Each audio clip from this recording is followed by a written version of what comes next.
Di mana asal?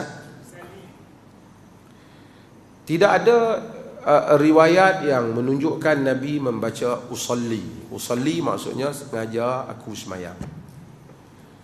Di kalangan para ulama, khususnya dalam mazhab Syafi'i, mereka menyebut bahawasanya itu digalakkan bagi menguatkan niat. Tetapi jika kita baca di dalam hadis-hadis Nabi SAW, kita melihat Nabi SAW mengajar dan melakukan apabila nak solat terus bermula dengan takbir. Kerana niat bukan sesuatu yang kita sebut, tapi niat apa yang menjadi kita azam. Mereka yang menyatakan sunat itu mengkiaskan dia dengan umrah. Labbaika ya umrah. Kerana umrah kita sebut. Tapi umrah itu bagi memberikan, ia adalah sunnah kerana Nabi buat, bukan kerana ia soal niat, tapi itu bagi menyatakan, bagi membedakan ibadah-ibadah yang kita lakukan itu, kerana dia bukan selalu kita buat, kan? Bagi kita tahu ini dengan panduan ini dan kita akan buat begini. Dan kemudian itu ada sunnah kerana ada contoh Nabi sallallahu alaihi wasallam. Dan kita tak kiaskan hal itu pada kebanyakan pada para ulama hadis. Mereka tidak suka hal itu. Kadang-kadang kerana hal itu menyebabkan orang jadi keliru tu yang 3-4 kali takbir tak masuk.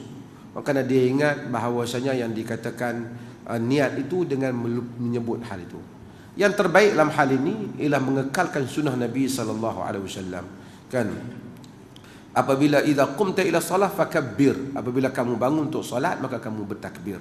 Tentulah apabila kita bertakbir itu, tentulah kita ada niat. Takkan kita takbir, kita tak tahu kita nak buat apa. Maka di situlah memadai, dan perkara yang terbaik itu ialah mengikut sunnah. Berlaku Al-Imam Ibn Qayyim Al-Jauziyah di dalam kitabnya Zadul Ma'ad mengkritik pahaman sebahagian orang yang menyatakan bahawasanya Al-Imam Syafi'i rahimahullah lah yang menyatakan sunat untuk melafazkan niat ketika salat dengan usolli. Kata Al-Imam Ibn Qayyim Al-Jauziyah dalam Zadul Ma'ad, kata dia ialah kerana mereka telah terkeliru dengan ungkapan Imam Syafi'i tentang bahawasanya semayang itu bahawa innaha laisa kasaum la yadkhuluha illa bil lafz. Sesungguhnya semayang itu bukan seperti puasa, tidak dimasuki melainkan dengan lafaz.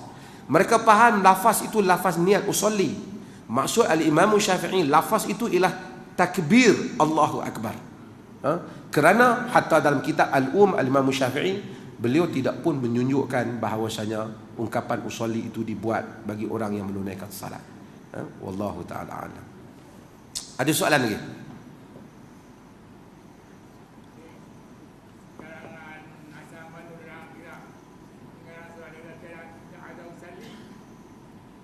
Kalangan Hasan Mendung. Ya, dia memang kata tak ada usolli. Rahimahullah.